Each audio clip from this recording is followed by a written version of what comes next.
Halo semua, bagaimana kabar kalian hari ini? Semoga dalam keadaan sehat dan selalu dalam lindungan Tuhan Yang Maha Esa.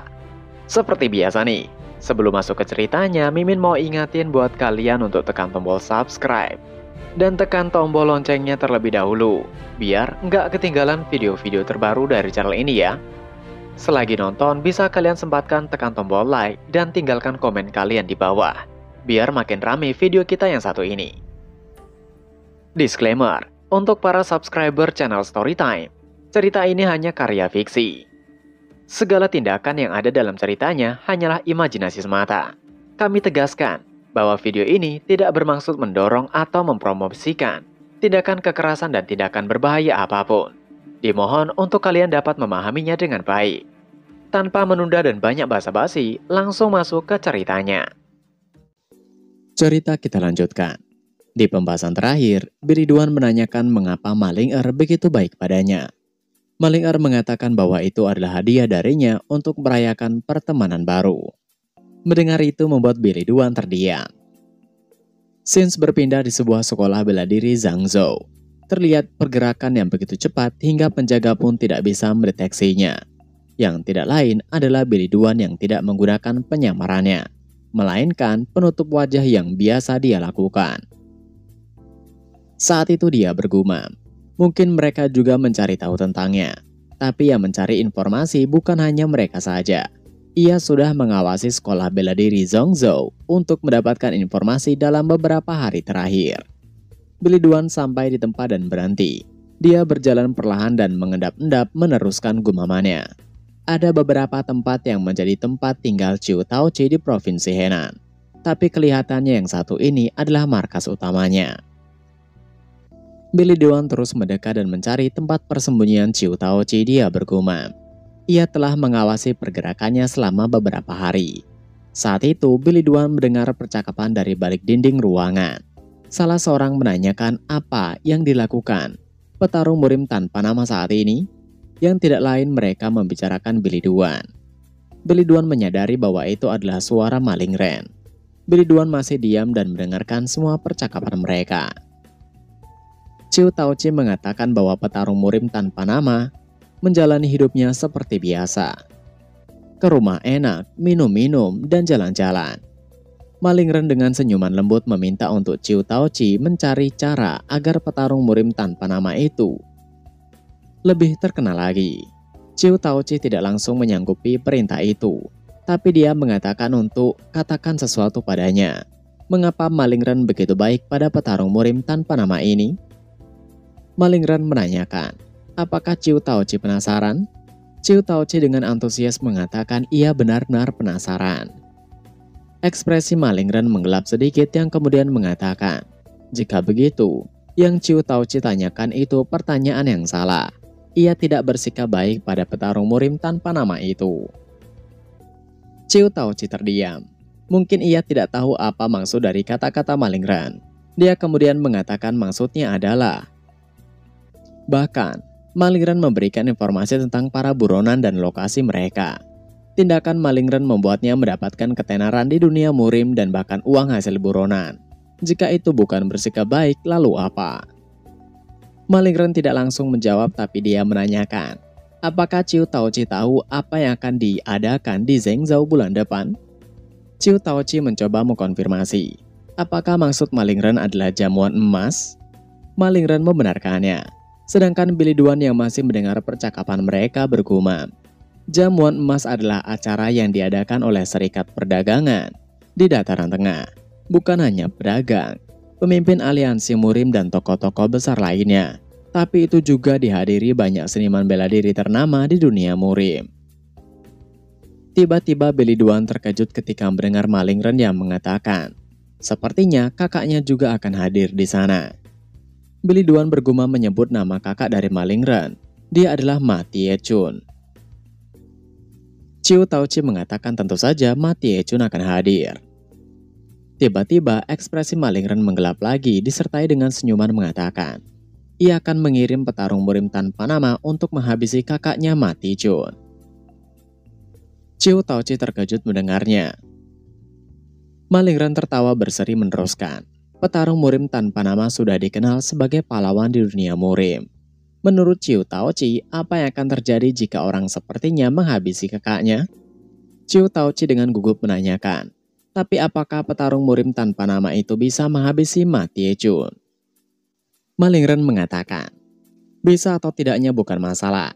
Yang terpenting adalah petarung murim tanpa nama, pahlawan murim berusaha menghabisi Ma Tiechun.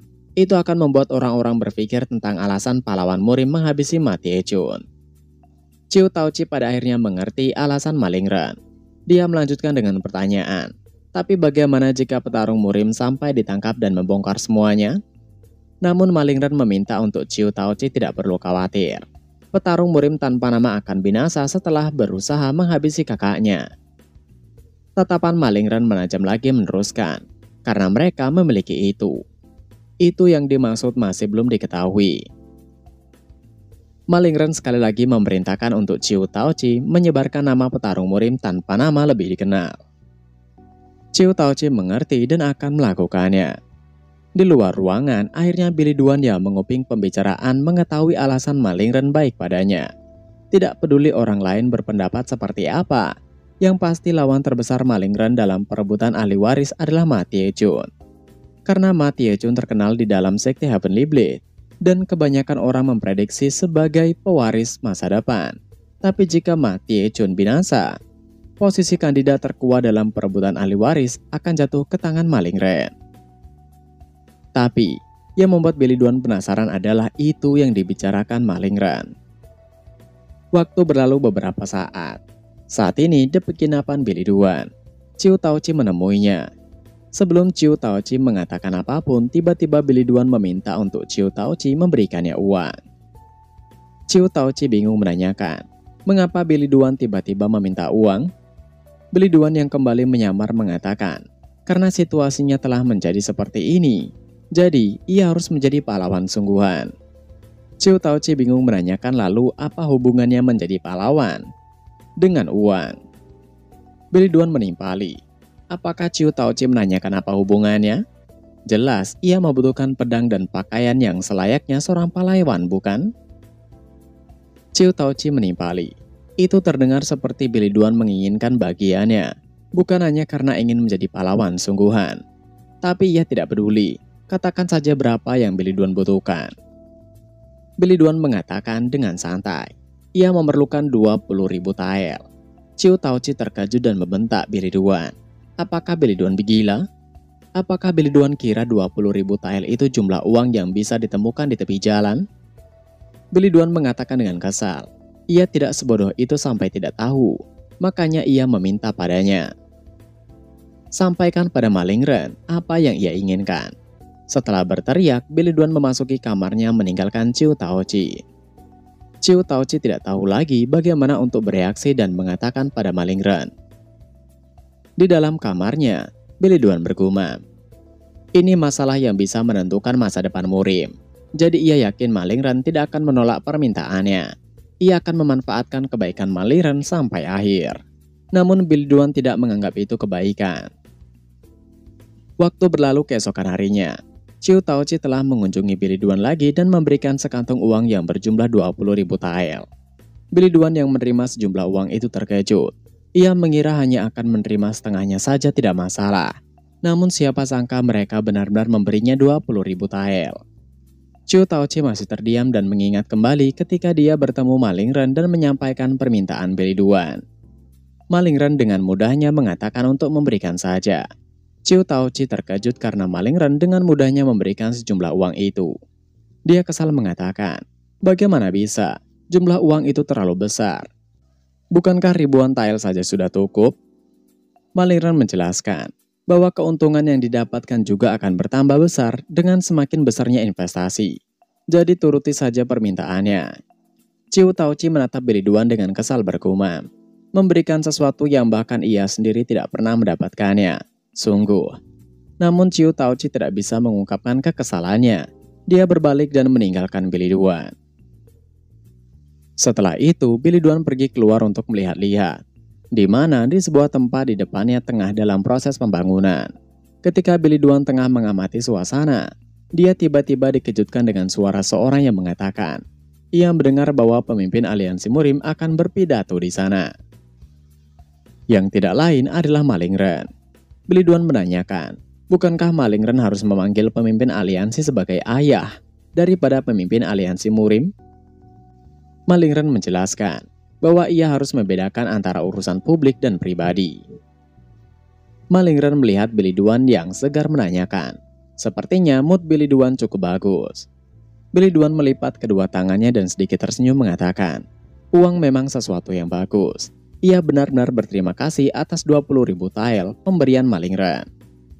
Jujur, ia tidak menyangka Malingren akan memberikan uang sebanyak itu, meski ia sendiri yang memintanya. Sepertinya tuan muda Malingren mendapatkan cahaya baru. Malingren tersenyum dan berterima kasih karena telah memahami perasaannya. Beliduan mengangguk dan meminta izin untuk menanyakan sesuatu. Malingren mempersilahkan Beliduan menanyakan apa saja. Beliduan penasaran menanyakan, sebenarnya apa yang ada di dalam ruangan waktu itu? Malingren menanyakan balik, apakah Beliduan benar-benar penasaran? Beliduan membenarkannya, ia tentu penasaran. Ia dilarang masuk meski Malingren sendiri yang membawanya. Malingren terdiam, ada sedikit ekspresi yang tidak terungkapkan dari matanya. Beliduan menanyakan, yang lebih penting siapa yang melarangnya masuk waktu itu? Malingren menanyakan mengapa Beliduan penasaran tentang itu. Melihat reaksi Malingren yang sepertinya ketus jika membicarakan tentang pria bermasker itu, membuat Beliduan bergumam dengan sedikit senyuman. Dilihat dari reaksi Malingren yang kurang nyaman, ia rasa ia membahas sesuatu yang merendahkannya. Beliduan pada akhirnya mengatakan, ia hanya ingin tahu apakah orang itu semacam pemimpin atau bawahan. Malingren tanpa jeda mengatakan bahwa orang itu adalah bawahannya. Beliduan menghela napas dan mencibir tanpa sadar. Bawahan yang menentang pemimpinnya. Sepertinya Malingren benar-benar menyukai orang yang angkuh. Tatapan Malingren tidak bisa ditebak ke arah Beliduan. Tidak ada kata lain yang keluar dari mulut Malingren. Beliduan mengatakan, karena menanyakan tentang yang di dalam sana sulit untuk dijawab, ia tidak akan memaksa. Juga, akan ada banyak rintangan yang menanti. Beliduan berpamitan pergi meninggalkan Malingren. Sedangkan Malingren masih diam. Dia melirik ke arah di mana Beliduan pergi dengan tatapan tajam. Beliduan berjalan sembari bergumam. Jika Malingren berpikir beranggapan bisa mengendalikan orang hanya dengan kata-kata bijak, maka Malingren salah. Jika Malingren seperti ular yang beracun, ia telah menghadapi banyak musuh seperti Malingren dulu di kehidupan sebelumnya. Berpindah di sebuah tempat di mana terlihat seorang tengah memukuli sebuah tembok. Namun ada yang aneh, yang mana tubuh orang itu terlihat memiliki garis-garis merah di seluruh tubuhnya. Orang itu bahkan terlihat mengalami kesakitan di seluruh tubuhnya. Dari luar, terdengar suara seseorang yang mengatakan bahwa orang di dalam masih terus bertambah kuat. Ia memiliki firasat bagus tentang ini. Yang tidak lain adalah Ciu Taoci. Dia membawa sebuah dupa di tangannya mengatakan, jika orang di dalam itu masih bertahan sampai dupa yang lain habis terbakar, maka percobaan mereka sukses. Seorang yang lainnya adalah Malingren. Dia menggigit kuku tangannya karena gelisah mengatakan, tapi prosesnya masih berlanjut. Tiba-tiba terdengar suara teriakan dari dalam. Suara yang tersiksa sedangkan Ciu Taoci berteriak untuk orang itu tetap bertahan. Tahan sedikit lebih lama. Namun pada akhirnya orang tersebut tidak bisa bertahan dan binasa seketika. Tatapan Malingren dipenuhi amarah. Dia berbalik untuk pergi. Melihat Malingren yang kesal, Ciu Taoci dengan gugup mengatakan, setidaknya orang itu bisa bertahan lebih lama dari sebelumnya. Malingren tidak menjawab apapun. Dia pergi meninggalkan tempat itu dan menuju tempat lain, yang mana dia menuju ke tempat yang sebelumnya ia masuki ketika membawa Beliduan. Dia bertemu dengan pria bermasker atau bawahannya. Dengan tatapan kesal, Malingren meminta untuk pria itu membiarkan ia masuk dan buka pintunya. Pria itu meminta untuk Malingren tidak bertingkah seperti itu. Namun Malingren tidak peduli dan membentak untuk pria itu membuka saja pintunya. Pria itu meminta maaf karena ia tidak bisa melakukannya. Bukankah mereka telah sepakat untuk tidak membuka pintunya kecuali dibuka dari dalam? Malingren masih tidak peduli dan sekarang memaki untuk pria itu menyingkir. Pria itu menimpali. Ia harus melapor pada atasannya jika Malingran memaksa. Malingran menjadi kesal. Apa maksud dari atasan itu? Bukankah dia adalah atasannya? Jadi, apakah ia bawahan pria itu? Saat tengah keributan itu, dari dalam terdengar suara berisik. Pria itu terlihat khawatir namun tidak mengatakan apapun. Malingran menjadi semakin penasaran menanyakan, siapa yang ada di dalam sana? Pria itu masih tidak menjawab, yang membuat Malingran bertambah kesal berteriak. Jika mereka tidak mempercayainya, maka tidak seharusnya mereka merekrutnya. Tapi karena mereka telah merekrutnya, sudah seharusnya mereka mempercayainya sampai akhir. Di samping, Ciu Taoci terkejut dan bergumam. Mengejutkan sekali melihat Malingran yang tidak pernah menunjukkan emosinya sampai semarah ini. Pria itu meminta untuk Malingran kembali. Malingran masih kesal memaki. Pria itu benar-benar angkuh. Ia akan membuat pria itu menyesalinya. Malingran kembali mengingat kata-kata Billy Duan yang mengatakan, sepertinya Malingran menyukai bawahan yang angkuh. Itu membuatnya menjadi semakin marah. Dia segera meninggalkan tempat. Dan ternyata, dia menuju ke penginapan Billy Duan. Billy Duan membuka pintunya dan terkejut mendapati Malingran ada di sana. Dia menanyakan apa alasan Malingran yang tiba-tiba datang berkunjung. Malingran dengan senyuman menawarkan apakah Billy Duan ingin pergi minum. Billy Duan menghela napas mengatakan itu kebetulan. Ia juga akan pergi. Keduanya menuju kedai dan membeli minuman juga makanan. Billy Duan mengatakan ada yang ingin ia tanyakan.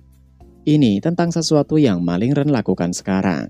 Apa itu berdasarkan tindakan Malingran sendiri atau tindakan pemimpin aliansi? Malingran menuangkan minuman di gelasnya menanyakan balik. Bagaimana menurut Billy Duan? Billy Duan mengatakan, ia merasa bahwa Malingran bertindak sendiri. Malingran penasaran, mengapa Billy Duan berpikir demikian? Billy Duan menjawab bahwa tidak mungkin juga pemimpin aliansi Murim campur tangan dalam sesuatu seperti ini, bukan? Malingran mengatakan bisa begitu dan bisa juga tidak. Billy Duan tidak mendapatkan jawaban, yang pasti menanyakan, jadi Malingran tidak ingin memberitahukannya? Malingran dengan menyesap minumannya mengatakan, semakin cepat kematian menjemput seseorang ketika mengetahui banyak rahasia. Jangan mengakhiri hubungan mereka hanya karena rasa penasaran. Billy Duan menyesap minuman enaknya bergumam.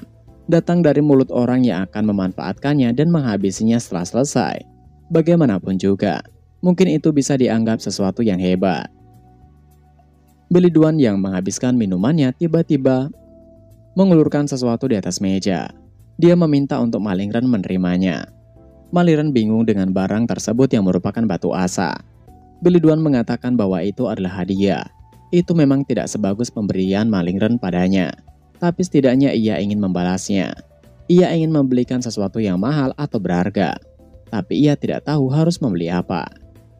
Billy Duan bangkit dari duduknya dan berpamitan. Ia ingin beristirahat karena lelah. Billy Duan berjalan meninggalkan Malingran mengatakan, untuk Malingran habiskan minumannya dan kembali dengan selamat. Malingran ditinggal sendiri ketika sedang galau. Dan chapter pun berakhir. Nah, itu tadi adalah pembahasan manhwa Return as the Heavenly Demon part ke-45. Seperti biasa sebelum mengakhiri video ini, Mimin ingatkan untuk kalian bahagia dan sehat selalu. Terima kasih sudah menonton video ini dan sampai jumpa lagi di video selanjutnya. Jana.